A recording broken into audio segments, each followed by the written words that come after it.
Good afternoon, dear class 6 students. So now today also welcome in the English class. Dear student, in our next class we are going to start our new chapter, that is chapter 8, that is haunted fear. So before going through that chapter we have to know about who has written it.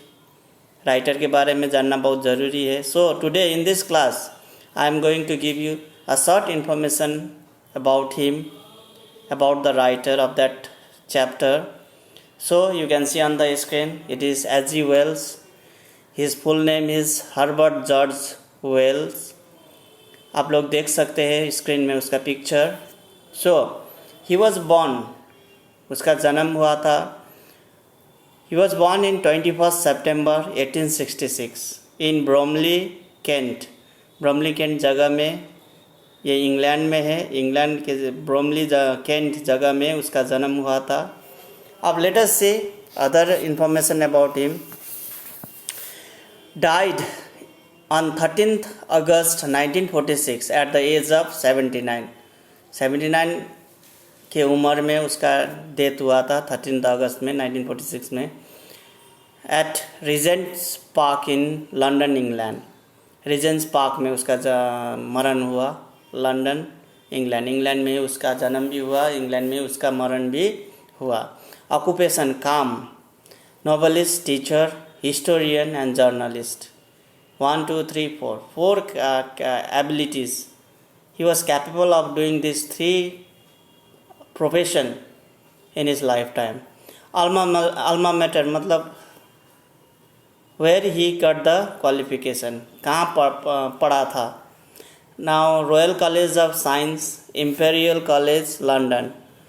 Royal College of Science में पढ़ा था, ये imperial College London, ये वहाँ पे उसने अपना qualification प्राप्ति किया था. जेनरी, स्टाइल ऑफ राइटिंग, अथवा कौन से स्टाइल में लिखने में वो बहुत कैपेबल था, उसका खूबी, लिखने का खूबी किस क्षेत्र में था. फॉर एग्जांपल उसका था science fiction, notably social science fiction, social realism. ये सब क्षेत्र में वो निपुण, ये सब क्षेत्र में वो लिखने में एकदम माहिर था, एबल था. ना subject world history progress, subject उसका रहा world history progress. Now this is the notable works and you should remember it, you should know it very well. Notable works है Anna Veronica, the outline of history, the country of blind, the red room. Fiction में देखिए The Time Machine, The Invisible Man, The War of the Worlds, The War of the Worlds, The Island of Dr. Morio,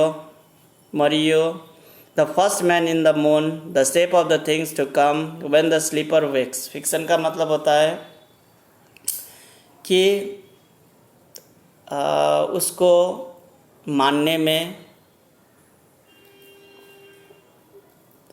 में हम लोगों को, for example कोई भी event को हम लोग मान न सके, अथवा हम लोग उसको उस पे ऊपर बिलीव ना कर सके, विश्वास ना कर सके, इसको हम लोग फिक्शन कह सकते हैं. For example stories, novels, films etcetera which describe the events and people that are not real. हम लोग सुपर नेचुरल पिक्चर वगैरह भी देखते हैं, फिक्शनल मूवीज़ भी देखते हैं, जिसमें हर एक प्रकार का किस्म का चीज़ें दिखाया जाता है जिसको हम लोग विश्वास कर भी नहीं पाते हैं. मान लो कि ये जादू जैसा हुआ है, the fictional, that is called the fictional. Now years of active, एकदम एक्टिव होना, वो तंदुरुस्त अथवा उस काम में एकदम निरंतरता उसका था. ईयर था वो 1895 to 1946, ये था उसका active year. Now let us move another part. Spouse का मतलब होता है wife. Isabel Mary Wells, she was the first wife. She was married in 1891 and she got divorced with H.G. Wells in 1894 divorce हुआ, 1894 में divorce हुआ। उसके बाद में शादी दूसरा किया एमी कैथरीन रॉबिन्स, 1895 में शादी किया और 1927 में उसका डेथ हो गया एनी कैथरीन का। चिल्ड्रन यहाँ उसका 4 चिल्ड्रन था, including George Philip, GP Wells and Antony West, ये 4 चिल्ड्रन था उसका। रिलेटिव्स जोसेफ वेल्स, फादर का नाम जोसेफ वेल्स, मदर का नाम सारा नील और ग्रेट ग्रैंडसन का नाम Simon Wells. Now this was a short information and his notable work of H.G. Wells. Now let us see a short paragraph on him. H.G. Wells was born in 21st September and he died on 13th August 1946. Was an English writer. वो एक English writer था, England में जन्म हुआ था तो English writer, he was English writer. Prolific in many genre, prolific in many genre का मतलब होता है वो बहुसर्जक, सिर्जना करने में वो बहुत माहिर था।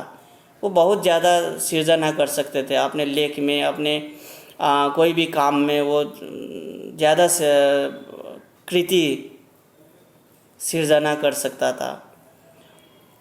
सो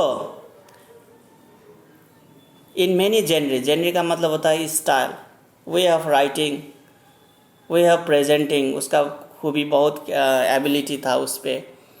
he wrote dozens of novels, short stories and works of social commentary, history, satire, satire का मतलब होता है हास्य व्यंग्य।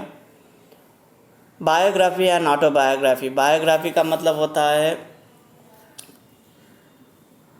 जीवन चरित्र, किसी का भी जीवन चरित्र अथवा जीवनी, उसको हम लोग बायोग्राफी कह सकते हैं। ऑटोबायोग्राफी का मतलब होता है आत्मकथा, इस पे राइटर खुद को कैरेक्टराइज करना पड़ता है, खुद एक राइटर भी है और उसका जो स्टोरी का अथवा कोई भी इवेंट का वो खुद एक कैरेक्टर भी होना ज़रूरी है, इसको हम लोग ऑटोबायोग्राफी कहते हैं, आत्मकथा। His work also included 2 books on the recreational war games, war games के बारे में भी एक किताब, 2 किताबें लिखी है उसने। Wells is now best remember for his science fiction novels, science fiction novels भी लिखते थे, and is often called the father of the science fiction, along with Jules Verne and the publisher Hugo Gernsback, ये सब उसका साथी था जो book publish करने में हेल्प करता था। Now these are the books as I have already explained. The War of the Worlds 1898 में लिखा था, द टाइम मशीन 1895 में लिखा नहीं, पब्लिश हुआ था। ये पब्लिश होने का डेट लिखते हैं यहाँ पे, लिखने का नहीं।